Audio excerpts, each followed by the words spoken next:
In this video, we will learn about the centripetal force. If you have an object that is moving in a circle, they will have a speed v, where v is equal to 2 pi r divided by t. R is the radius of the circle, and t is the period of the motion.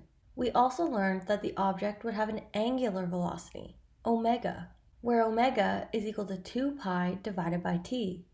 And then finally, the object would have a centripetal acceleration, which is equal to v squared divided by r, or we can write it as omega squared times r.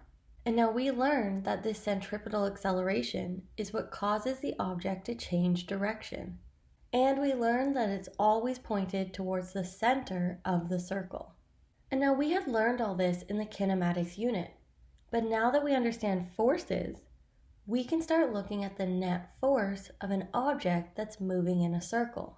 This net force is called the centripetal force, and we can derive the equation for the centripetal force using the centripetal acceleration.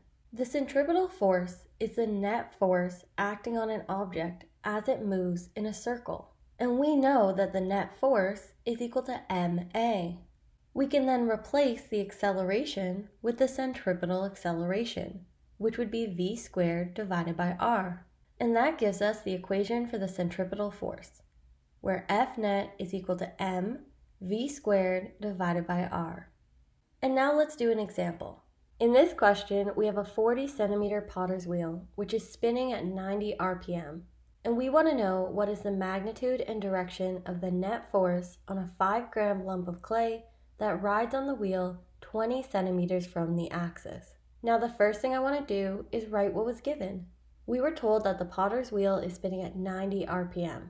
And now remember, we can find the period of this motion from the RPMs. All we have to do is 1 divided by the RPM.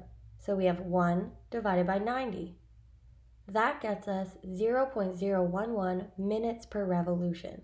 But we want to convert this to seconds. So what we find is that the period of this motion is 0.67 seconds. And remember, period tells us it takes 0.67 seconds for this potter's wheel to do 1 revolution. The next thing we know is that the radius is 20 centimeters.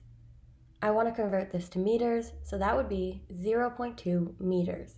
And then finally, the mass of the lump of clay is 5 grams. We want to convert this to kilograms, so that would be 0.005 kilograms.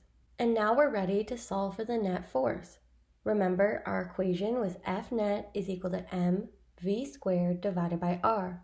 Now we don't have v, but we know v is equal to 2 pi r divided by t. So I will make that substitution, and then I have to rearrange and simplify this equation. Once I'm done, I can plug in my values, and what we find is that the net force acting on this lump of clay is equal to 0.088 newtons.